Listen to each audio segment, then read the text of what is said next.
Suppose an electric vehicle is moving on a busy Indian road and the driver suddenly applies the brakes. Now, the vehicle has kinetic energy. So instead of wasting all of that energy as heat, can we capture it quickly and use it again? The important word is here quickly. So a battery can store a large amount of energy, but repeated rapid charging and discharging is not always its strongest function. And a conventional capacitor responds almost instantly, but it stores very little energy. So do we have a device that can respond like a capacitor but store more energy than an ordinary capacitor? So yes, that device is called supercapacitor. And I am Dr. Arun, and in this video we will understand how a supercapacitor is constructed, how it stores charge, and why it delivers high power. Why it still cannot replace a battery in every application. So the entire story begins at a very small region, the boundary between an electrode and an electrolyte. So before discussing its internal structure, let us first place the supercapacitor correctly within the energy storage family. On one side, we have a conventional capacitor. It can accept or release electrical charge extremely fast, and its power capability is excellent. But the total amount of energy stored is quite small.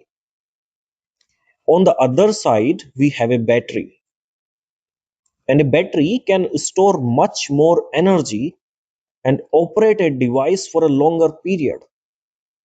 But its charge storage process generally involves slower electrochemical changes, and the supercapacitor lies between these two systems. Now, you can consider a simple analogy. This is only an analogy, not a direct scientific comparison. So imagine two water tanks. A battery is like a large tank with a comparatively narrow outlet. It contains more water, but the water cannot always move in or out extremely rapidly. But a supercapacitor is like a smaller tank with a very wide outlet or mouth. It stores less total energy, but it can accept or release that energy very quickly. So the basic distinction or the difference is this: a battery is mainly valuable for energy, while a supercapacitor is mainly valuable for power. Now let us define the device more scientifically. So a supercapacitor is an electrochemical energy storage device. The term electrochemical tells us that two processes are involved: electro and chemical. Electrons move through the external electrical circuit while the ions move inside the electrolyte. So an ion is simply an atom or molecule carrying a positive or negative electrical charge.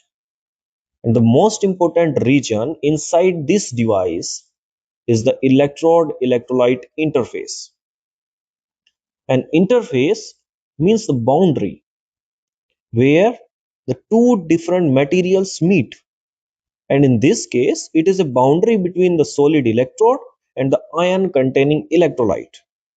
In a typical EDLC, or you can say electric double layer capacitor, charge is stored mainly at this interface, and this point is very important. The complete electrode does not need to undergo a slow bulk chemical transformation every time the device is charged or discharged. Instead, ions reorganize close to the electrode surface. Because this process is mainly interfacial, rapid, and reversible. The supercapacitor can respond very quickly, and that is the origin of its high power capability and long cycle life. Now let us follow the charging process carefully. The electrolyte contains two types of ions: positively charged ions and negatively charged ions. So positively charged ions are called cations and negatively charged ions are called anions. So when the supercapacitor is connected to a charging source, the electron accumulate on the negative electrode. At the same time, electrons are removed from the positive electrode. What will the ion do now? Opposite charges attract each other, and therefore positively charged cations move towards the negatively charged electrode, and the negatively charged anions move towards the positively charged electrode. And these ions arrange themselves extremely close to the electrode surfaces. And at each electrode, we now have two neighboring layers of opposite charge. One layer is electronic charge present at the electrode, and the second layer is the ionic charge present in the electrolyte.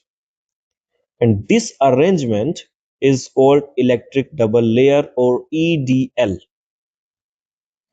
Please note that electrons remains within the electronic conductor while the ions remain within the electrolyte.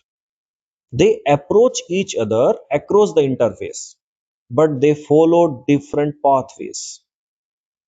When the device discharges, electrons flow through the external circuit and perform useful electric work.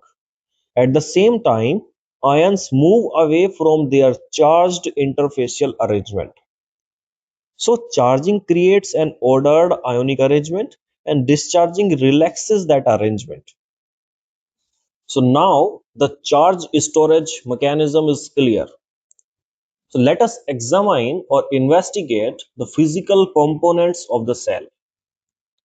First, we have two porous electrodes. Porous means that the material contains a large number of very small pores, and these pores provide a high internal surface area. Now, why is this useful? Because charge is stored at the electrode and electrolyte interface, and a larger accessible surface provides more locations where ions can arrange themselves. The second component is the electrolyte. So the electrolyte supplies the mobile cations and anions required for the charge storage.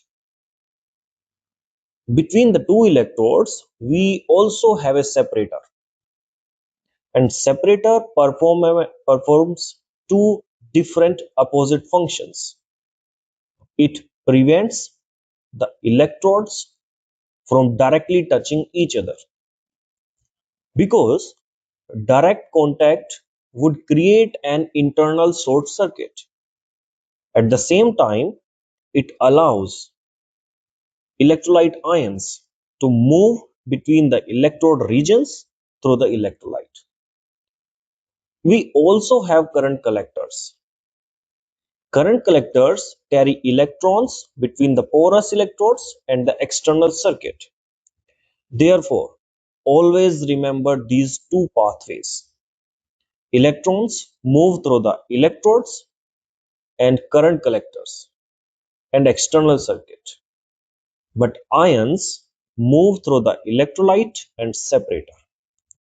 The device works properly only when both the pathways remain continuous but electrically separated. Now look carefully at the voltage and time graph. When an ideal capacitor is discharged at a constant current, its voltage decreases approximately linearly with time. In a simple language, the voltage or potential falls steadily at as the stored charge is removed. A battery behaves differently. During a considerable part of its discharge, a battery may maintain a comparatively flatter voltage region, and its voltage then falls more sharply near the end. So why do we observe this difference? Think about it. Because two devices store energy through the different mechanisms. So in supercapacitor, the voltage is directly related to the amount of charge stored at the interface. And as the charge leaves the device, the voltage progressively decreases. And this rapid and predictable response is very useful for high power applications.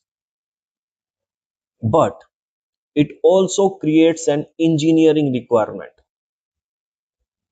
Many electronic devices need a comparatively constant operating voltage. Therefore, a supercapacitor based system may require a suitable power management electronics to regulate its charging output voltage. So, the electrical behavior of the complete system depends not only on the cell but also on the supporting circuitry. Let us now connect the mechanism with the practical advantages. And the first advantage is the rapid charging and discharging. Because ions mainly reorganize close to the electrode surface, so the device can accept and release charge quickly. The second advantage is high power density. And power density means how rapidly energy can be delivered relative to mass or volume of the device.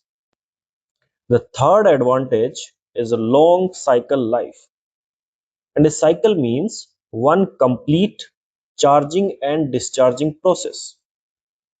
Since the dominant storage mechanism can be highly reversible, and a supercapacitor may tolerate repeated cycling more effectively than many battery systems. And these properties make the supercapacitors suitable for application that require short but powerful energy exchange, or you can say where the high power density is required. One example is a regenerative braking. During braking, energy becomes available for a short period, and the device, or you can say storage device, must accept that energy rapidly. The another application is temporary backup power, and a supercapacitor may support a system during a brief interruption until the main supply or another backup source becomes active or available.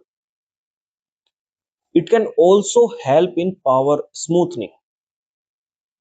Power smoothing means reduce the sudden fluctuation in the electrical power supplied to a device or a network. Notice the common feature in all these applications. The required energy duration is short, but the response must be fast, reliable, and repeatable. At this stage, supercapacitors may appear ideal, but a good scientific comparison must include both strengths and the limitations. So the most important limitation is a lower energy density. And energy density tells us how much total energy can be stored relative to the mass or the volume of the device. And a supercapacitor generally stores less energy than a battery of comparable size or mass. So therefore, it cannot usually operate a vehicle, mobile phone, or other devices for the same duration as a battery. And the second limitation is a self-discharge. Self-discharge means that the stored charge gradually decreases even when the device is not supplying any external load or external supply. The third limitation is a continuous decline in voltage during discharge, which we have already discussed. Another important limitation is the maximum operating voltage or potential of an individual cell. The electrolyte and electrode materials remain stable only within a certain voltage range. If that range is exceeded, some unwanted chemical reactions may begin, and these reactions can generate heat, gases, resistance, or permanent some degradation of the device. For higher potential application or higher voltage applications, several supercapacitor cells can be connected in series. However, the individual cells may not share the voltage equally or perfectly equally. Therefore, the voltage balancing systems are required to prevent any single cell from exceeding its safe limit. So, a supercapacitor is not a superior battery, it is a different device designed for a different type of electrical requirement or different type of applications. Now we should discuss an important terminology question. Are all supercapacitor based only on the electric double layer formation? So no. The first category is the electric double layer capacitor, commonly named as or called as EDLC. In an EDLC, charge is stored mainly through the physical arrangement or adsorption of ions at the electrode surface. Adsorption means that the ions accumulate on a surface. It is different from the absorption, where a substance enters the bulk of another material. So porous carbon materials are widely used in EDLC behavior supercapacitors because they can provide a large accessible surface area. And the second category is pseudocapacitors. So in pseudocapacitor, charge storage involves fast and reversible redox reactions, where at or near the electrode surface. Redox means the reduction and oxidation. These are the processes involves the transfer of electrons. The examples are metal oxides and conducting polymers. So some pseudocapacitive behavior.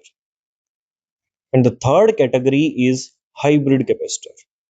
The hybrid capacitor means it combines two different storage behaviors.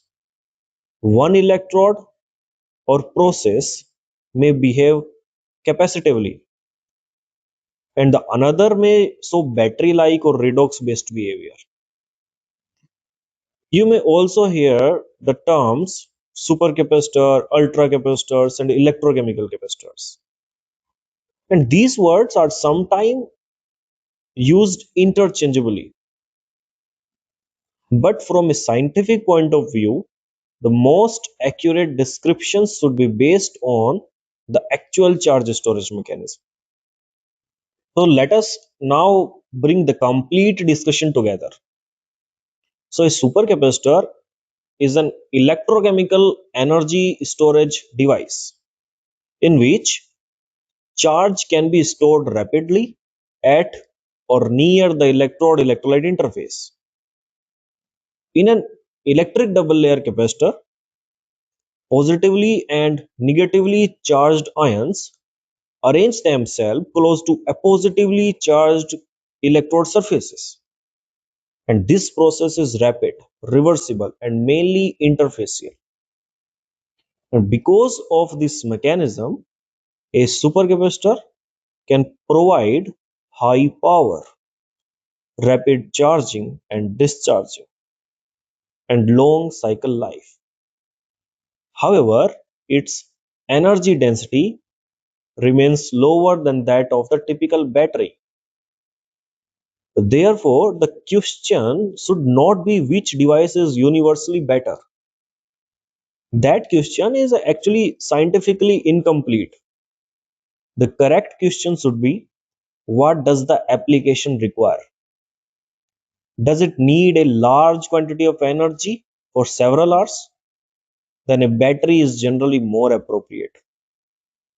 So does it need a sudden pulse of power, rapid energy recovery, frequent cycling, or short duration backup? Then a supercapacitor maybe work fantastically. So in many advanced systems, the most effective solution may not be a battery or a supercapacitor alone.